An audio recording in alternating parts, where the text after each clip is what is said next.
বাড়ি বরিশাল হচ্ছে তার খাবারের থালাটা হাতে নিয়ে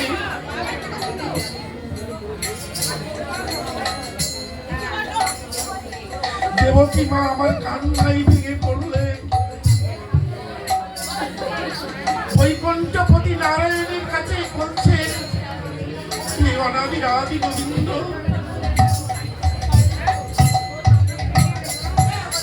জীবনে তো কোনোদিন অন্যায় করিনি, সৎ পথে চলে এসেছি, তবে কেন ঠাকুর, কেন এই জীবন যন্ত্রণা ভোগ করতে?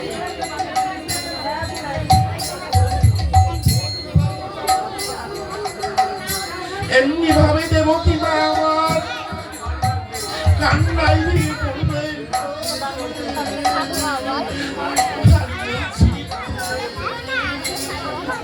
যে মানুষটা সর্বসিংহাসনের মাতো সোনার ঠায় খাবার খেত, তার বদলে কি করে তুলে দেব এই শুকনো রুটি? তাই দেবকী মা আমার বুকে পাথরে বেঁধে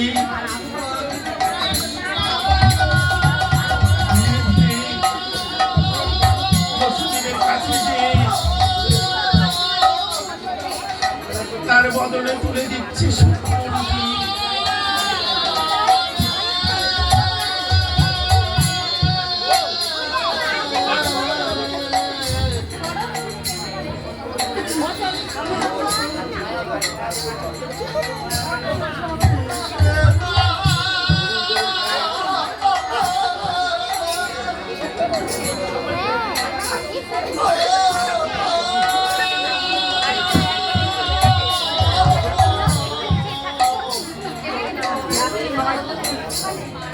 এমনি ভাবে দেবকী মা আমার দুটি নয়ন দিয়ে নয়ন বাড়ি বরিশাল হচ্ছে,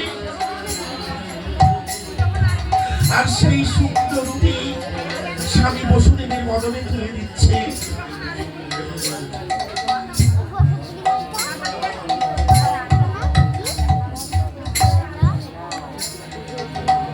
এমনি ভাবে অতি কষ্টে মহারাজ কংসের কারাগারে বসুদেব এবং দেবকীর জীবন অতিবাহিত হতে লাগলো।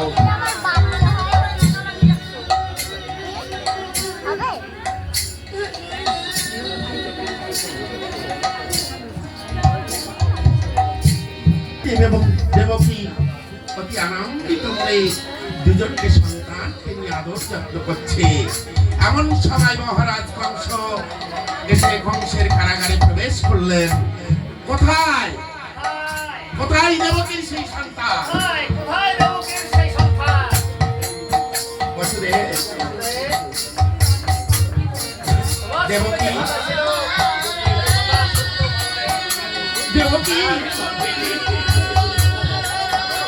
আমি যে মহারাজ কংসের কাছে সত্য প্রতিজ্ঞাবদ্ধ,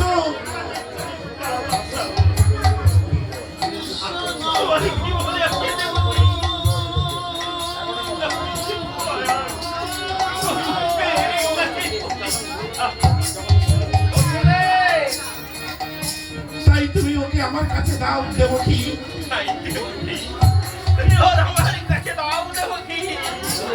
আমি মহারাজ কংসের হাতে তুলে দিই। না না, আমি সন্তানকে দেব না। তাই বসুদেব আমার কি করলেন?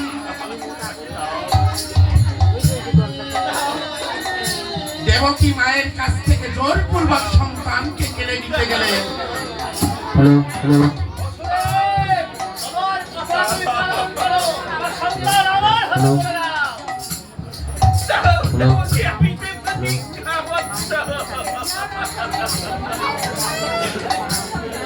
তাই বসুদেব আমার দেবকীর কাছ থেকে জোরপূর্বক সন্তানকে কেড়ে নিয়ে মহারাজ কংসের হাতে তুলে দিলেন।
আবির্ভূত হলেন বৈকুণ্ঠপতি নারায়ণ।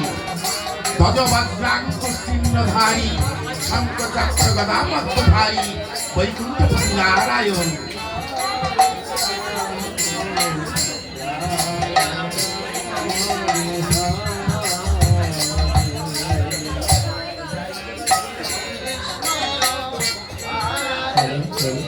আর ভগবানের এহেন জন্মতিথিতে জন্ম আবির্ভাবে স্বর্গের অপ্সরীরা এসে সেখানে পুষ্পবৃষ্টি করে।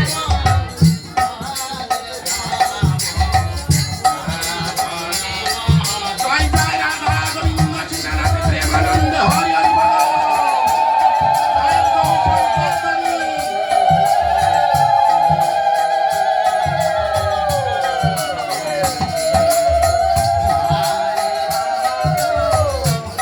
তাই বৈকুণ্ঠপতি নারায়ণ আমার পিতা বসুদেবকে বলছে ওঠো পিতা, আর মাতা দেবকীকে বলছে ওঠো মাতা, তোমাদের আর অভাব কষ্ট থাকবে না, তোমাদের আর কষ্ট থাকবে না, এবার সব কষ্টের অবসান হবে।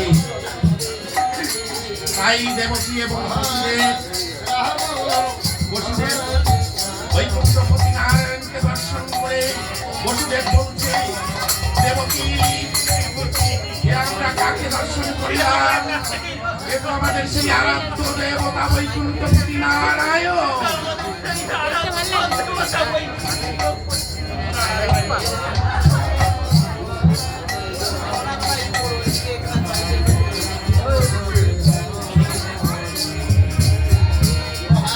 তোমরা এক কাজ করো পিতা, বকুলে নন্দালয়ে মা যশোদার গর্ভে জন্ম নিয়েছে আমার এখন সাদ্দা শক্তি দেবী মহামায়া, আমাকে সেখানে রেখে ওই মহামায়াকে এনে মহারাজ কংসের হাতে তুলে দাও। এই বলে বৈকুণ্ঠপতি নারায়ণ কংসের কারাগার থেকে অবস্থান হলেন।